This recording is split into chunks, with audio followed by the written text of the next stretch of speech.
সুন্দরী, উঁচা, লম্বা, মডেল এবং এলিট নারীর প্রতি ব্যাপক আগ্রহ এবং নেশা ছিল কসাই বেনজিরের, আইজি বেনজিরের।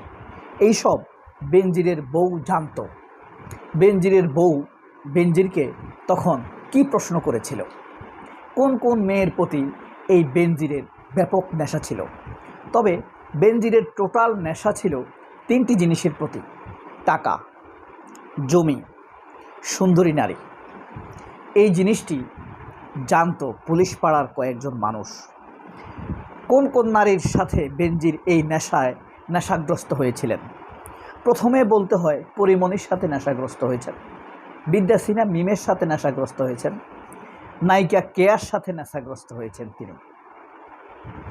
আমরা এই ভিডিওতে জানব তিনি পরিমণিকে কিভাবে হাত করেছেন, কোন কোন কাজে ব্যবহার করতেন, বিদ্যা সিনহা মিমকে তিনি কিভাবে ব্যবহার করেছেন, কিভাবে ধরা খেয়েছেন, আর নায়িকা কেয়াকে তিনি কিভাবে হাত করেছেন, কিভাবে ধরা খেয়েছেন।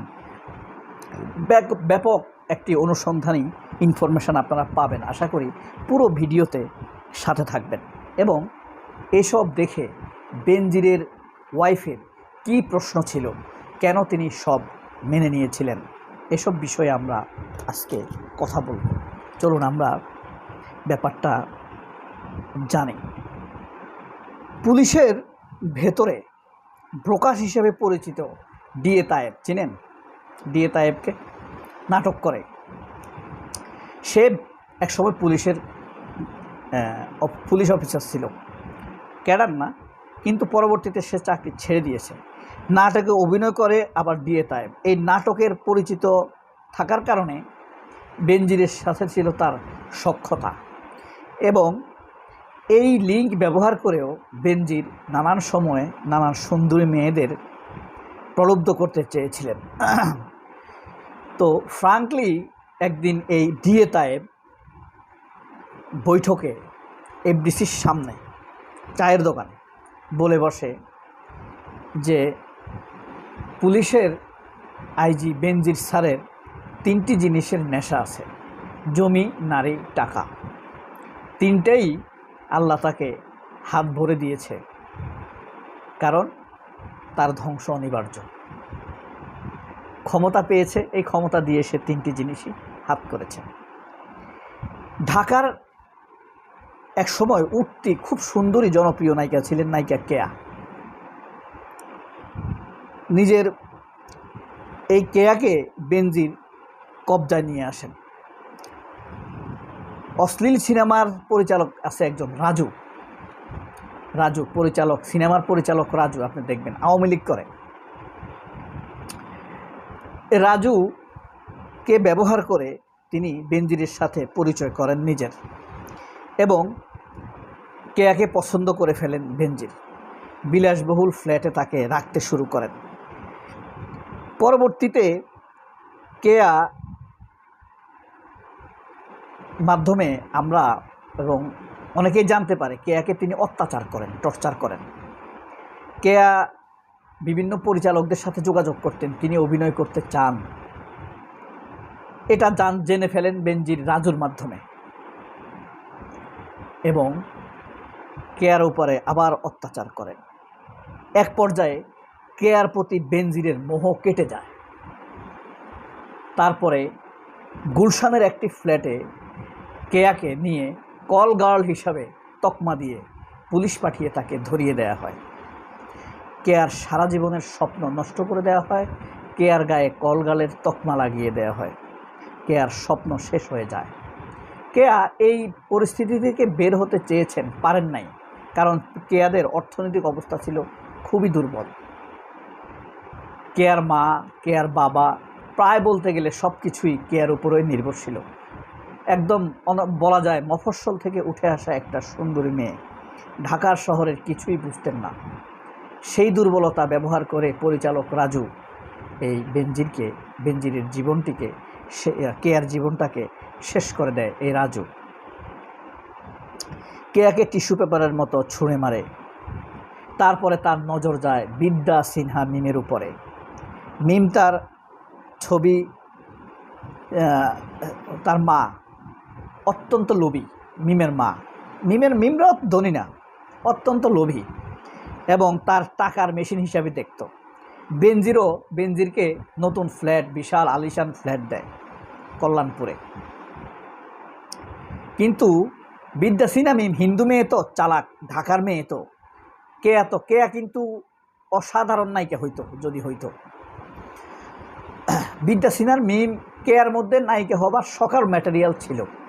অ্যাট এ গ্ল্যান্স আপনারা কেয়ার একটা ছবি দেখবেন, আগের, এখনকার না, দেখবেন তার হিরোইন ম্যাটেরিয়াল সব আছে।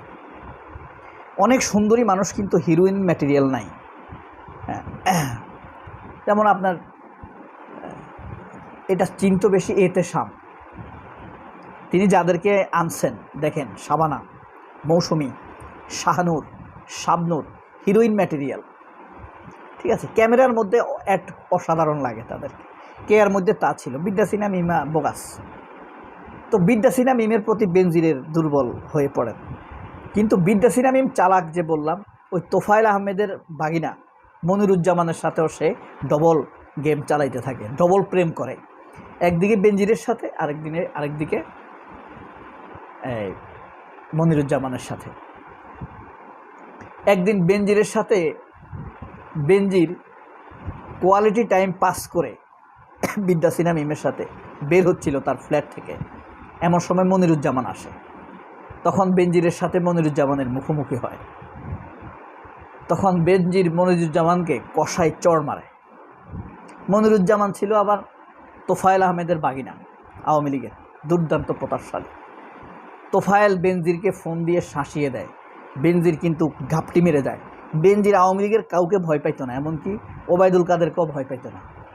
কিন্তু তোফায়েলের ধমকে বেনজির ভয় পেয়ে গেছিল।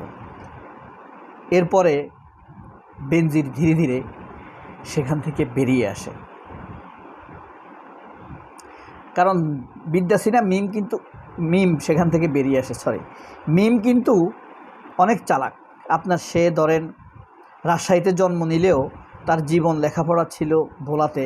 তারপরে বাবার চাকরি সূত্রে বিভিন্ন জায়গায় তিনি ঘুরেছেন এবং কুমিল্লা ফয়জুন্নেসা স্কুলে পড়েছেন, ভিক্টোরিয়া করেছেন, কুমিল্লায় লেখাপড়া করেছেন এবং তার মামার বাড়ি কুমিল্লা। সব মিলিয়ে সে খুব চালাক মেয়ে, মানে ডাইভারশন আছে তার মধ্যে, বুঝছেন, বুদ্ধির বৈচিত্র্য আছে। হিন্দুরা এমনি একটু চালাক হয়, চতুর হয়। প্রেমকে তারা অপরাধ মনে করে না, উপভোগ করে, সেটাকে ক্ষমতা এবং অর্থ উপার্জনের মাধ্যম হিসেবে ব্যবহার করে, তাই করেছে। এরপরে বেনজির আর মিমকে ধরে রাখতে পারেনি, বিদ্যা সিনহাকে ধরে রাখতে পারেনি।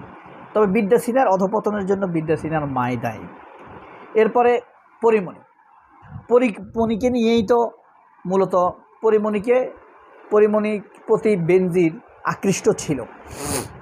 কিন্তু পরিমণিকে তিনি ব্যবহার করতেন, বিভিন্ন ক্রাইম পার্টনার ছিলেন। ধরেন বেনজিরের কোনো মন্ত্রণালয়ে একটা কাজ দরকার, পররাষ্ট্র মন্ত্রণালয়ে, তিনি জানতেন পররাষ্ট্র মন্ত্রণালয়ের মন্ত্রীর দুর্বলতা, তিনি পরিমণিকে ব্যবহার করতেন, পরিমণিকে সেখানে পাঠিয়ে দিতেন।